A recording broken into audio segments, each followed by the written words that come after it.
오늘의 인문학 산책 주띵커와 함께합니다.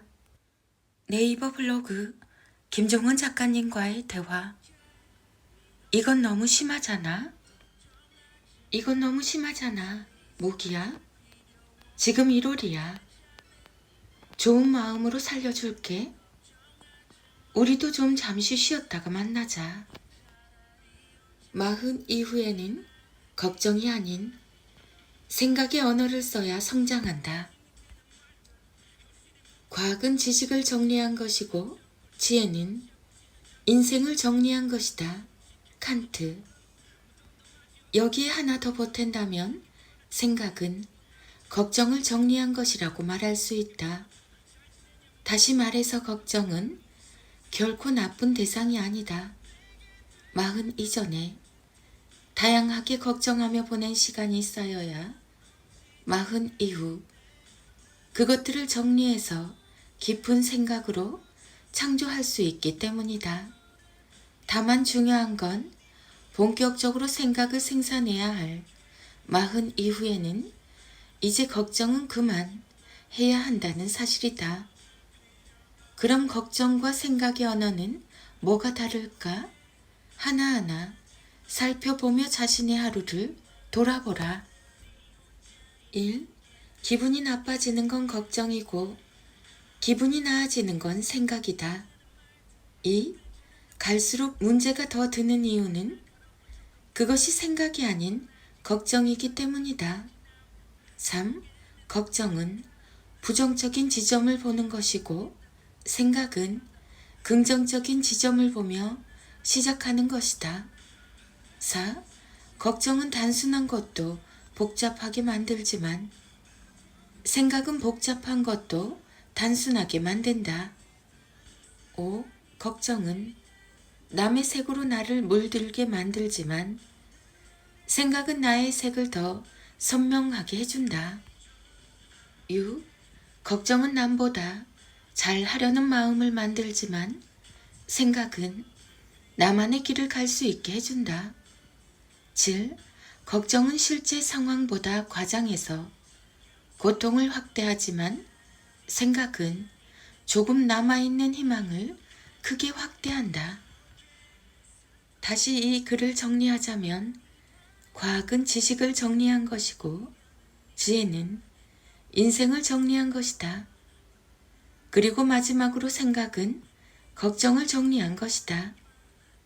걱정이 나쁘다는 말이 아니다. 걱정 역시 자신을 사랑해서 나온 마음의 일종이니까.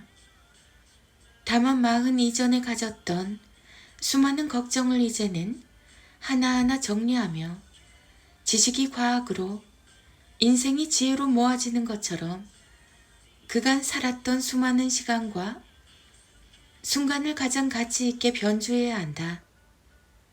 마흔까지의 모든 걱정은 이제 선명하게 각자의 색으로 빛나는 하나하나의 생각으로 태어나야 한다. 그 탄생이 당신이 무엇을 고민하며 살았는지 아름답게 증명해 줄 것이다. 투자의 대가는 불확실한 시장에서 투자하지 않는다. 네가 이 글을 어떻게 읽었는지 말해준다면 네가 어떤 사람인지 말해주겠다. 하이데거. 투자 관련해 유명한 저 제목은 위런 버핏이 남긴 말이다. 자꾸 묻고 또 자신에게 물어보라. 저 말은 대체 어떤 의미인가? 마흔 이후에는 상대방의 말을 그냥 듣고 흘리면 매우 곤란한 상황에 놓이게 된다. 이유는 간단하다. 같은 글도 사람에 따라서 전혀 다르게 해석하며 이를 통해 우리는 자신의 세상을 바라보는 시각과 안목의 수준을 선명하게 보여주게 되기 때문이다. 늘 그가 왜 그렇게 말했는지 분명한 자기만의 이유를 찾을 때까지 사색하며 답이 나오지 않으면 그 자리를 떠나지 않겠다는 강한 의지를 가져야 한다. 이유가 뭘까? 워런 버핏은 왜 투자의 대가는 불확실한 시장에서 투자하지 않는다고 말했을까? 여기에는 이런 내밀한 언어가 숨겨져 있다. 바로 이것이다. 나는 불확실한 시장에서는 투자하지 않는다. 그건 내가 시장이 불확실하다고 투자를 하지 않는다는 것이 아니다. 시장은 불확실하지만 분석과 사색을 통해서 확실한 시장을 찾아 거기에 안전하게 투자하겠다는 말을 의미한다. 불확실하다고 하지 말라는 게 아니라 그럴수록 더욱 확실한 지점을 찾아야 한다는 말이다. 그의 말에 숨어있는 의미를 이렇게 분해해서 본질에 닿게 되면 우리는 이제 그가 남긴 다른 명언을 그가 말한 불확실한 시장에서 확실한 지점을 찾아내는 법의 실천 사항으로 활용할 수 있게 된다. 결국 한 사람이 수많은 말은 그 사람 인생의 중심 철학을 설명해주는 주석 역할을 하기 때문이다. 자, 아래 그 증거가 있으니 보라. 불확실한 시장에서 확실한 지점을 찾아내는 법. 1. 다른 사람들이 무엇을 하는지가 중요하지 않다. 당신이 무엇을 하는지가 중요하다. 2. 돈을 벌고 싶다면 다른 사람들이 두려워할 때 용감해져야 한다. 3. 당신이 이해하지 못하는 것에 절대로 돈을 투자하지 말라. 4.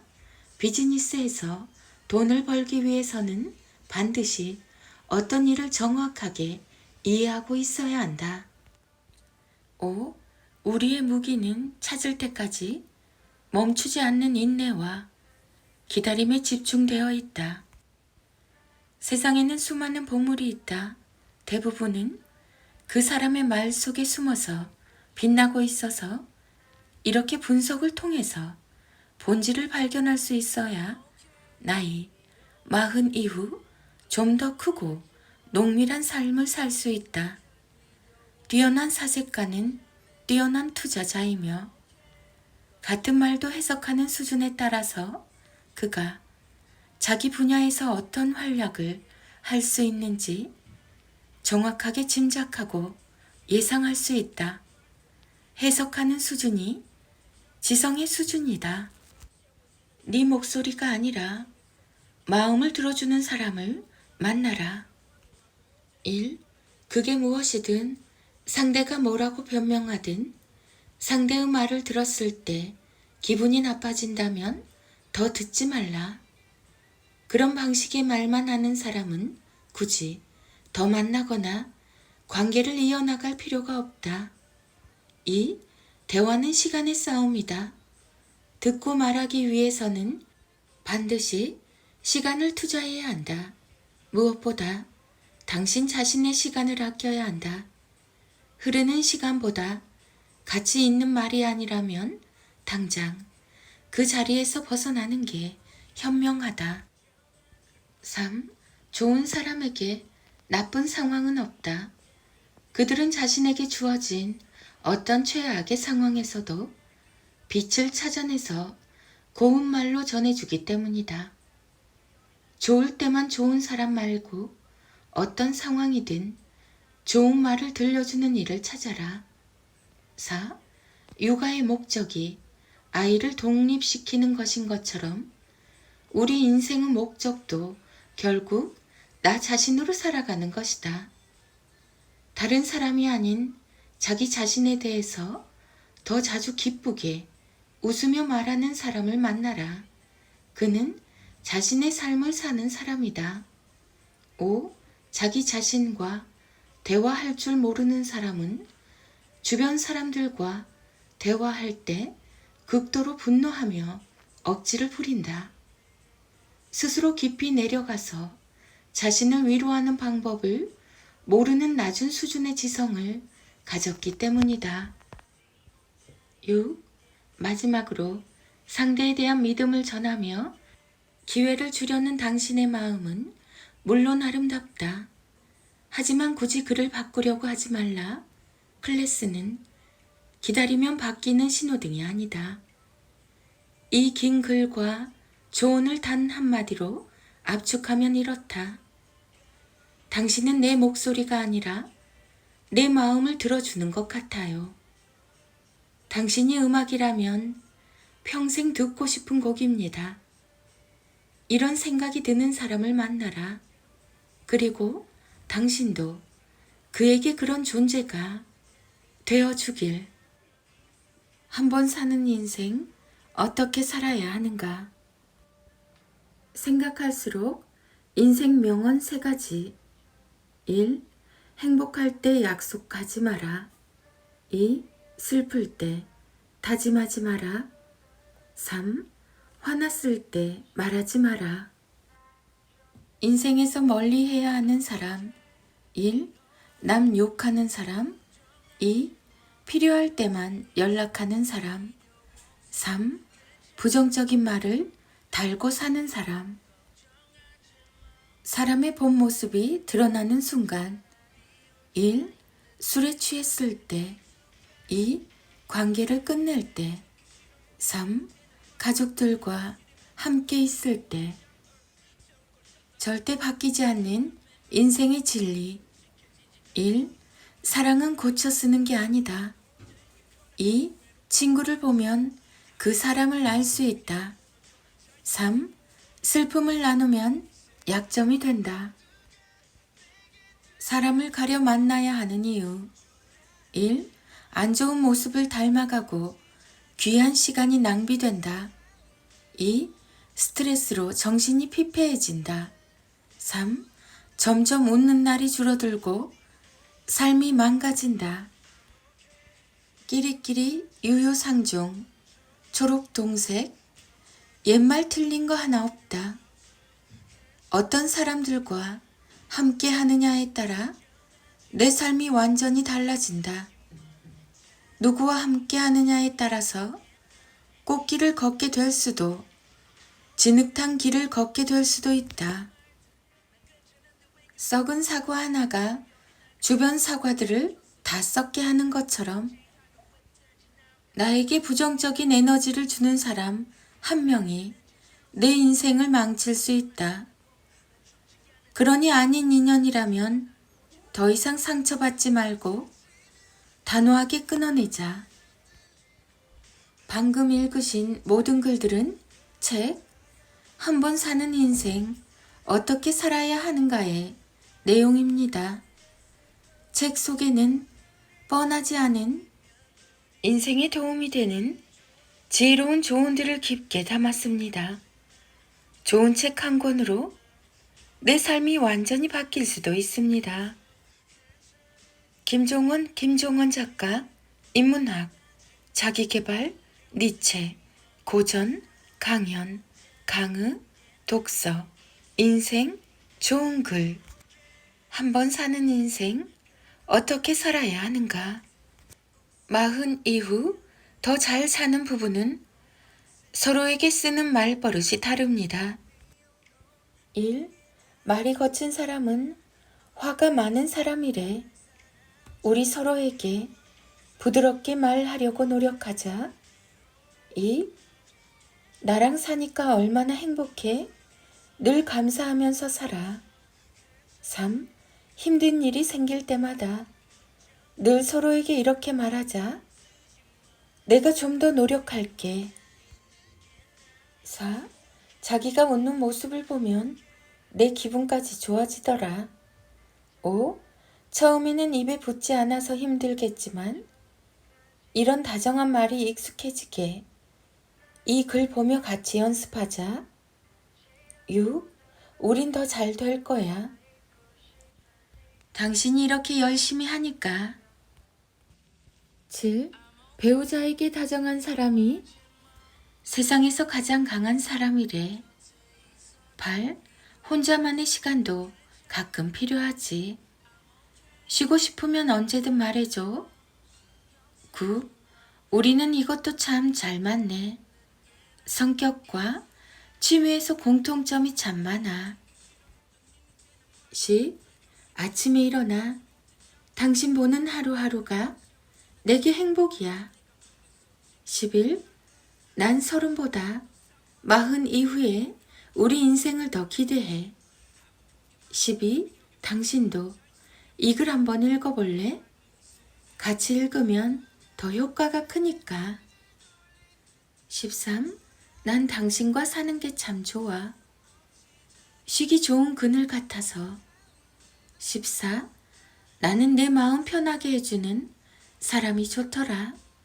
당신처럼. 15. 얼마든지 실패하고 흔들려도 괜찮아. 내가 여기에서 늘 당신을 지켜줄게. 16. 우린 서로에게 화내지 말자. 화낸다고 달라지는 건 없으니까. 17. 분노가 시작되면 못된 말이 나오지. 그럴 때는 억양을 상냥하게 바꾸면 좀 더 다정하게 말할 수 있어. 18. 같은 말도 예쁘게 말하면 내 기분도 더 좋아져. 19. 요즘 어떤 고민이 있어? 내가 도울 방법이 있으면 언제든 알려줘. 20. 당신에게는 참 배울 게 많아. 21. 우리 2024년에는 좋은 일이 더 많이 생길 것 같아. 느낌이 아주 좋아. 나만 힘들게 희생하면서 산다고 생각하거나 자꾸만 부정적으로 생각하고 자책하면 40 이후의 삶이 더욱 고통스러워집니다. 배우자에게 좋은 말을 들려주는 건 그에게도 좋지만 나에게는 더 좋습니다. 나 자신을 위해 말을 조심한다고 생각하세요.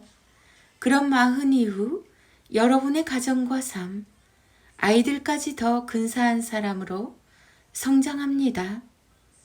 부부의 말버릇이 가정의 미래를 결정합니다.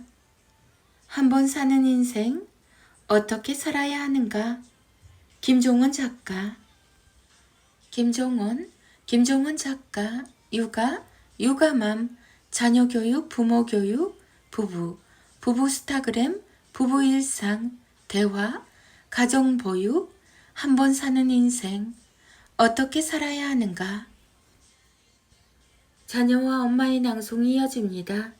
인문학의 김종원 작가님의 매일 아침을 여는 1분의 기적.